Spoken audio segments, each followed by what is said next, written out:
me again. As you can tell by the title, no, it's not a Q&A today. I'm gonna wait to do that.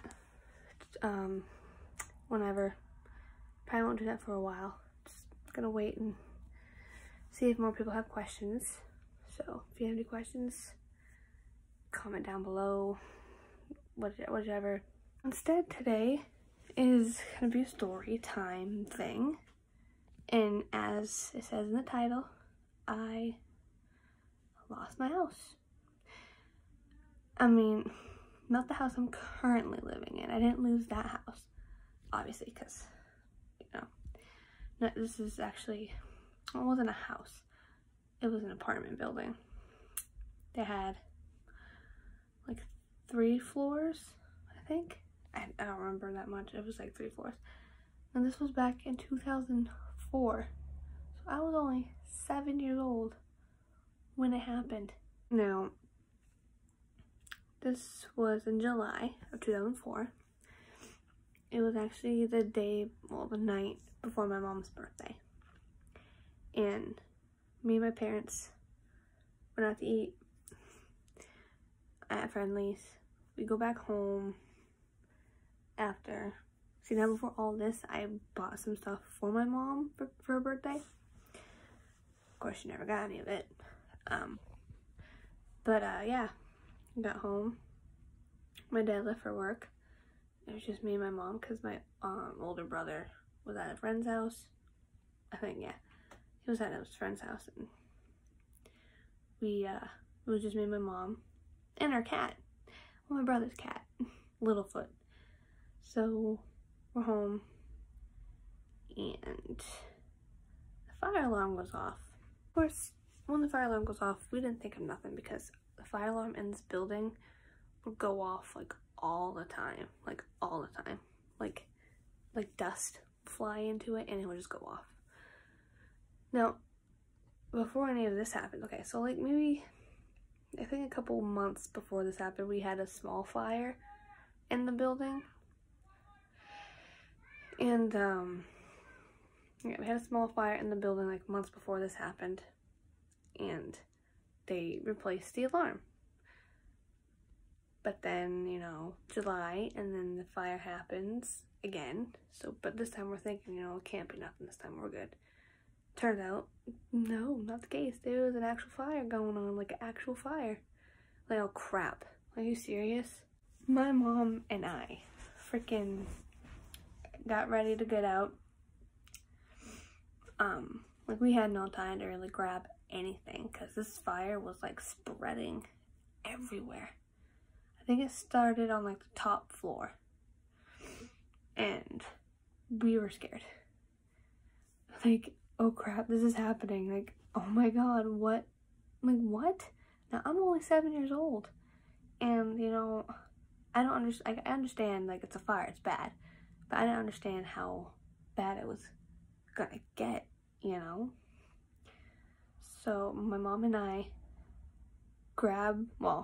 I go out, and my aunt and my uncle bring me downstairs because I had a whole bunch of family living in the same building on different floors. So my aunt and uncle, they brought me downstairs, and my mom tried grabbing the freaking cat in the cat carrier, and he did not want to go. He's like, screw you. And she had to like push him in the cat carrier, like, let's go. Shuts the cat carrier, comes down the stairs. More and more people start coming out, and because 2 of my uncles started like knocking on people's doors, like, there's a fire, you gotta get out, and they had like the extinguishers and stuff, and they were trying to get it to go down. Yeah, you know how this fire started? It was over drugs, okay?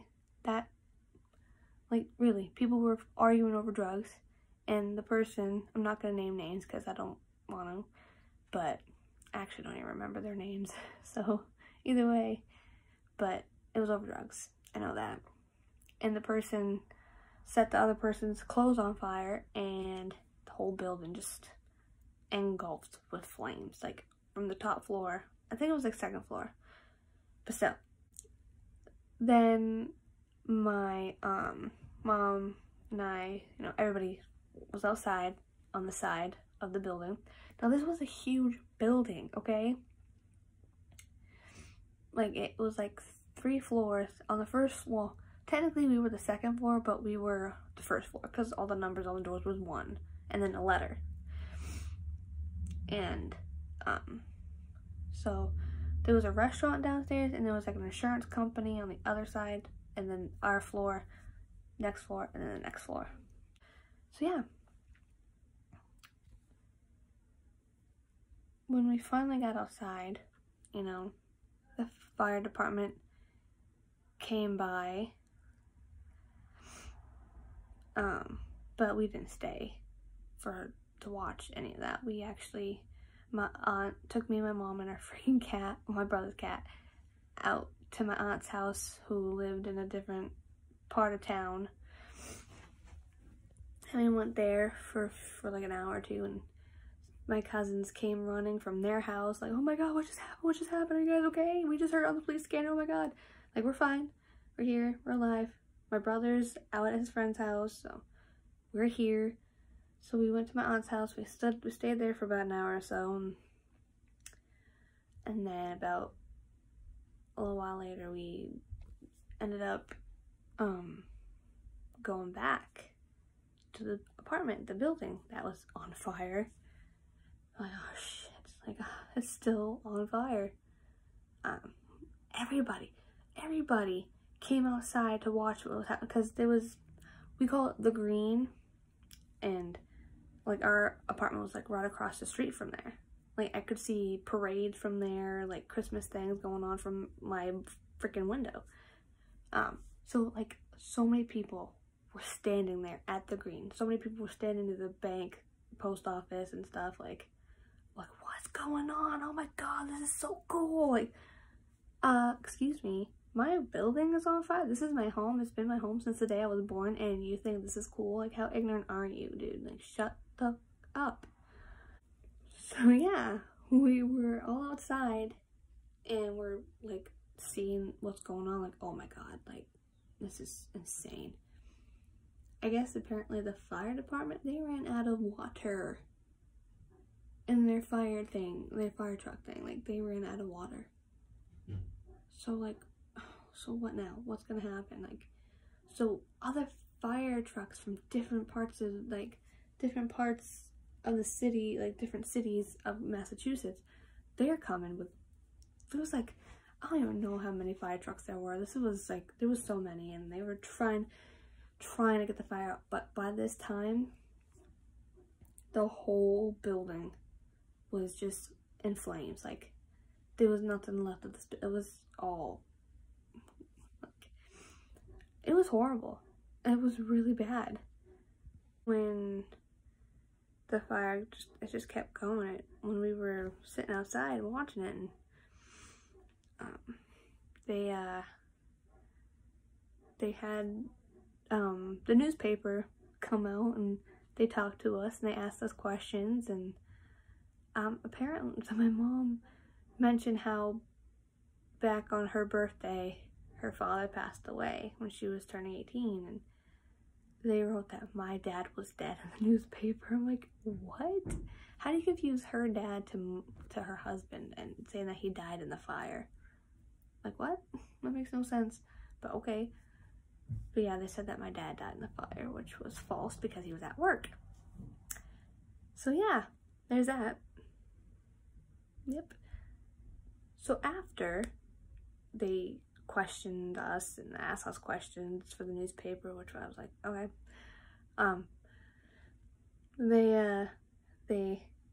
They started asking more people questions, and all the people that lived there, and I'm like, come on guys, like, seriously, like, we're going through this horrible thing, and all you want to do is just ask people questions.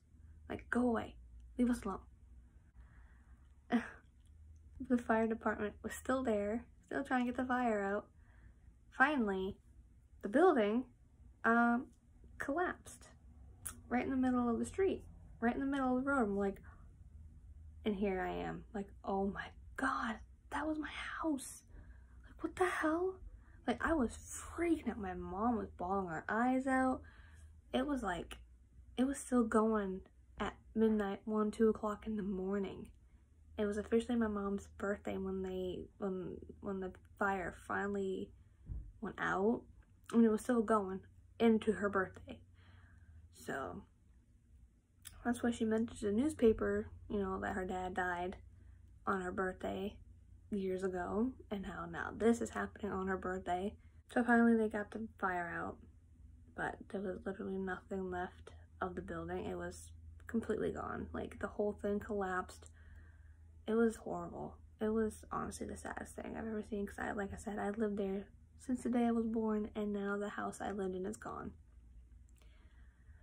So my mom, my dad, my cousin came with us, and we spent the night at a hotel. Well, actually, we spent a couple nights at the hotel, because different people kept paying for it for everybody that lost their house, that building, that all lived there. Some people stayed with other people, others stayed at other hotels, but we stayed at one specific hotel. So we stayed there for like 2 or 3 nights. And then we lived with my aunt for a little while, who, the one that brought us back to the apartment. We stayed with her for like a few months, and I started 3rd grade. Yep, so that was cool, starting 3rd grade. No, I'm not homeless, but, you know, my principal actually brought me school shopping, because all the stuff that I was going to buy for back to school was gone. Like, I didn't, you know, a lot of people donated toys, clothes, a bunch of stuff for us, for everybody that was a part of the fire that was in the building. But yeah, my principal brought me out to Walmart, and we went school shopping, and that was pretty fun, getting to go with your principal. But yeah, I mean, that's basically the story. That building obviously is no longer there. It is now, they like took part of it and they made it into like an island type thing, and it's a crosswalk now, so gets across the street where the burning building was. And they grew trees too right there. So yeah, nice to know that my building is used for something else now.